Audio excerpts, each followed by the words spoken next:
This is Macro Analytics, delivering frank conversations on global macroeconomics and market analysis outside the mainstream, featuring discussions and debates between Gordon T. Long, publisher and editor of GordonTLong.com, and his guests. The content of this discussion is strictly the opinion of the participants. It is in no way a solicitation for business, nor is it to be considered investment advice of any sort. Always consult a registered investment advisor before making any investment decision. These discussions are extremely hard-hitting and terribly frank, and parental discretion is advised. Now, on to the show. Good morning. It is Monday, March the 10th, 2014. I'm Gord Long at GordonTLong.com. A reminder before we begin, do not trade from any of these slides. They are commentary for educational and discussion purposes only. Always consult a professional financial advisor before making any investment decisions. The purpose of the audio slides is to talk about the areas that are not updated in your monthly analytics and technical analysis report. This is based on our annual cycle as outlined on the subscriptions page on our site. We intentionally keep the technical analysis charts to the subscriber report so as not to confuse them with the drivers operating behind them. Drivers in the long term are primarily the fundamentals, in the intermediate term, risk, and in the short term, confidence and sentiment. Specifically in this regard, I'd like to distill this month's audio down to a brief recap of these three areas. The bottom line to me is that the current situation reminds me of both 1987 and 2000, prior to two historic market corrections, which I personally actively traded through.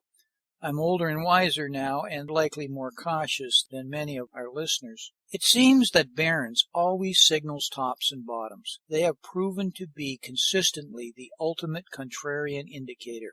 The most recent U.S. economic GDP forecast was a major disappointment just after this Barron's front page was published. A new report from Morgan Stanley argues that potential growth for the economy is now just around 2%. The report argues that drops in productivity and labor force participation mean a new, slower growth track than what we're used to. I've been talking about this for quite some time. Now we're seeing mainstream institutions on this particular track, except, of course, Barron's. This has significance for monetary policy, as there may not be as much slack in the economy as the Fed believes. And I've been tweeting a number of charts that actually show that. In a new note, economist Vincent Reinhardt estimated that the economy's potential growth rate is now 2%, down from 2.5%. And he argues that 6% is probably what represents full employment. The Fed will have to acknowledge there is less slack in the system than they have thought, and this has ramifications going forward. When everyone is already a bull, who is left to buy? Do the depleted new additional buyers have the same penchant to buy at the existing rates? How do we maintain the flows? Weakening flows tend to see market pullbacks. This chart tells you that something's coming. It doesn't tell you when, just likely coming. Additionally, the hot money is finding homes outside the U.S., but as you will see a little later, these markets are showing signs of weakness, specifically in the emerging markets, to a lesser degree in Europe, but nevertheless happening there. And you can see there's been a dramatic run-up here in U.S. buying of European equities. Unless you have been living in a cave, you are well aware that the central bank asset buying is driving both the markets and the economy, though both have disconnected from each other. The evidence is indisputable that the Fed is driving the markets. Also, what is not in question is that the Fed, through its taper policy, is in fact slowing the rate of this buying. At some point, the correlation is going to break. The Fed is flying blind here. They likely want the markets to correct 8 to 12% to take some of the momentum and speculation out of the markets, and will likely rush back in if it gets worse. However, these situations can become quite unmanageable very quickly, and we'll soon see what happens. I believe that the global central banks are ready for this, and the markets will see higher highs after the fall U.S. elections, and a softening in the U.S. equity markets that some will think is a correction. I see as a consolidation. This is an illustration of the degree of speculation the Fed is fighting. It shows itself in multiple places from margins to cov-lite loans to PICs to buyout ratios. I've shown many of those charts previously in the studies section of your written report. Actually, the chart is near-term worse if you consider it in real terms. From my experience in the run-up to the dot-com bubble burst in 2000, I consider the Russell 2000 a good indicator of speculation and risk-taking in the markets. As such, it is now 42% above its 200-week moving average. This has historically marked major market tops and reversals. I see this to be the case again, but not quite yet. It is important to remember that tops are a process and not an event. They go through a series of machinations. I believe we are putting in a fractal combination of M-tops. I've illustrated this in previous reports and again update it in this month's written report with the charts. I don't put much store in insider trading. It is not a good signal because corporate executives just aren't that smart when it comes to the markets. They understand their businesses, but trading is altogether another profession. However, occasionally they get it right. Usually it is at extremes. This is because the facts are indisputable and their wealth is tied up in the company's equity. They can't take the chance that traders and fund managers who are trading other people's money can or are forced to take. Clearly, they are getting out of dodge at these extremes.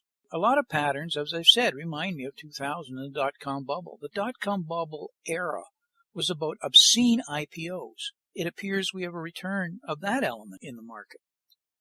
I've done a number of recent macro analytics shows on the problems we see in retail commercial real estate, or called CRE.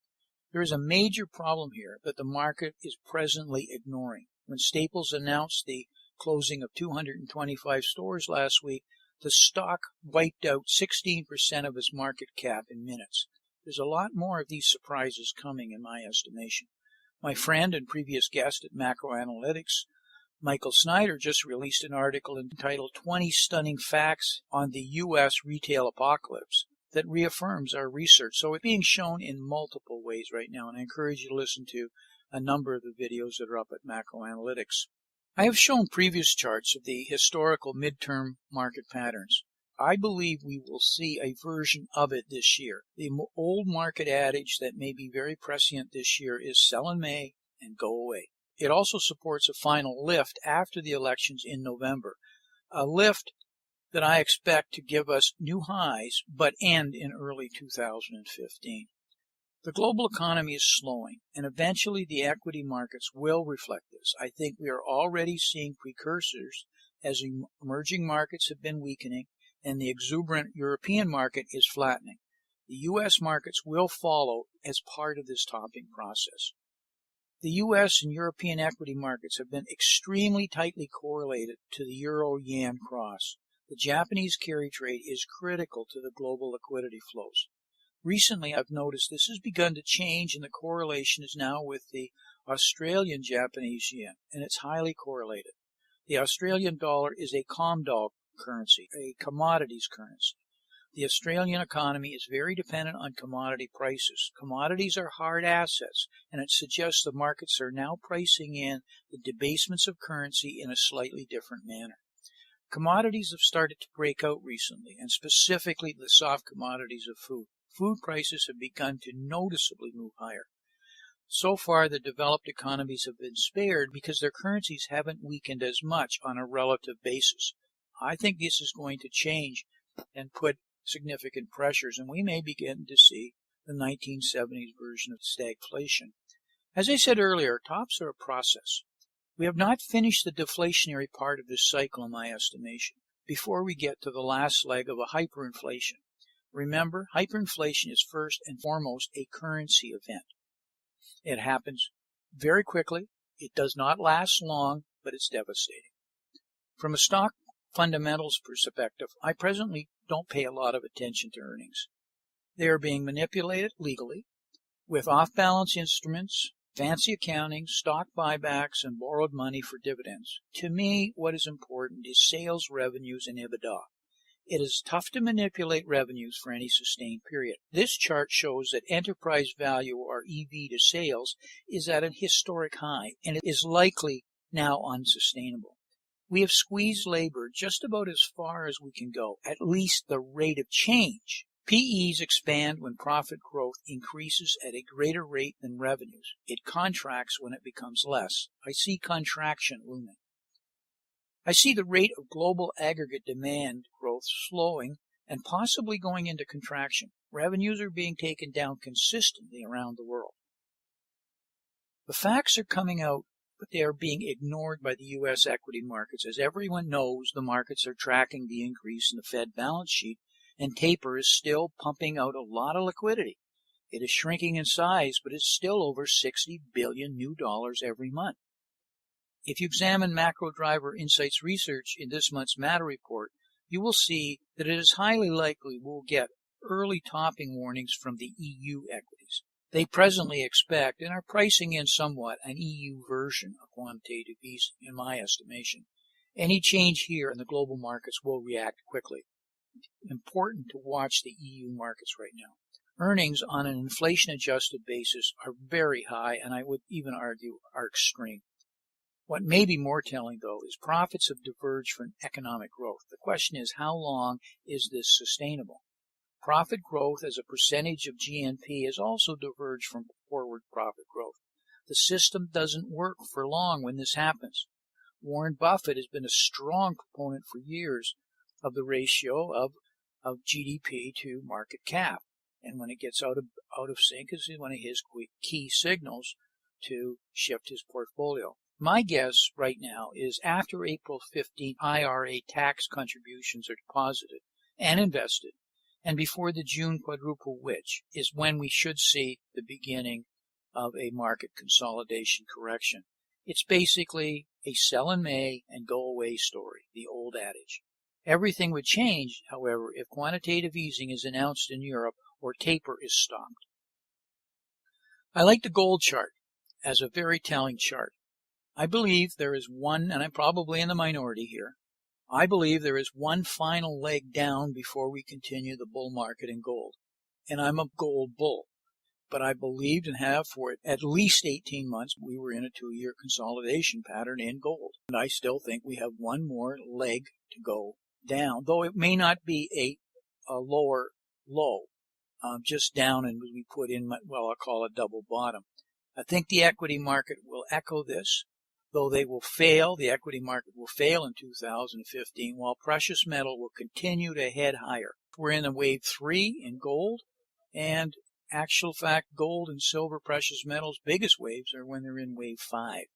So I think we're very, very early in the precious metals story.